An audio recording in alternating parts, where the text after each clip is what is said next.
कही गई है कि जब तक हमारा लक्ष्य दृढ़ नहीं होगा तब तक हम तितिक्ष नहीं हो पाएंगे, सहनशील नहीं हो पाएंगे। मन का वेग, वाणी का वेग, जनेंद्री का वेग, उदर का वेग, ये इतने प्रबल हैं, यद्यपि हमसे प्रबल नहीं हैं।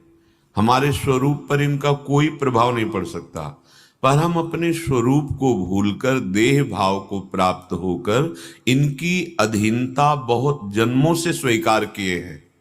इसलिए ये वेग हमें क्षण में तन्मय करके, तदात्म करके हमें परास्त कर देते हैं।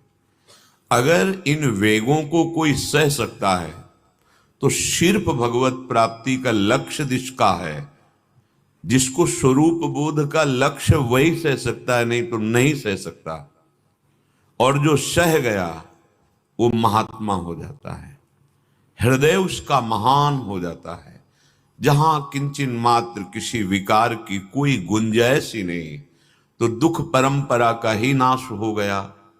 यही तो हम मनुष्य जीवन में प्राप्त करने के लिए आए हैं कि हमारी दुख परंपरा नष्ट हो जाए, हम परम सुख को प्राप्त हों, पर दुर्बुद्धि हमारा पिंड नहीं छोड़ती।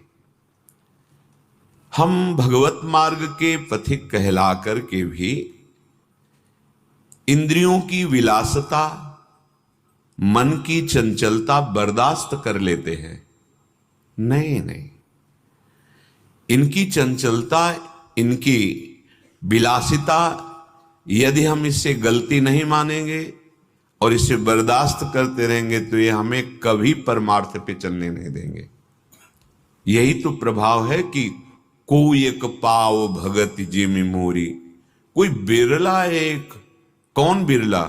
वही जिसने लक्ष्य बना लिया है, लक्ष्य दृढ़ कर लिया है। लक्ष्यवान में इतनी सामर्थ्य आ जाती है कि वो मृत्यु को भी सहने के लिए तैयार है। मृत्यु तो सबकी होनी है, लेकिन सहन कौन करने के लिए तैयार है?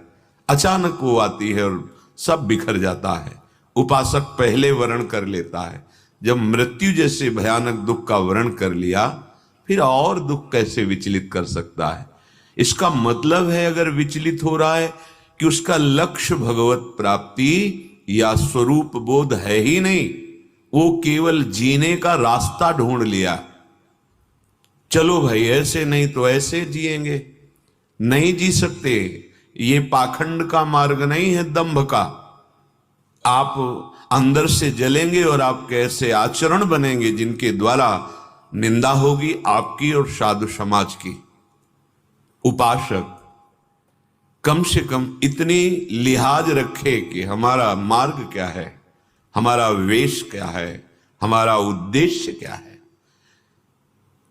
गुरु ही न आवहि गारी, हरिराम व्यास जी कह रहे हैं, ऐ शिष्य ऐसे आचरण करो जिससे गुरु को गाली न मिले। उन्होंने क्या अपराध किया? आपको स्वीकार करके अपने जीवन का परम धन आपको समर्पित कर दिया, नाम, वाणी, मंत्र, उपासना। उनको क्यों गाली दिलाओगे?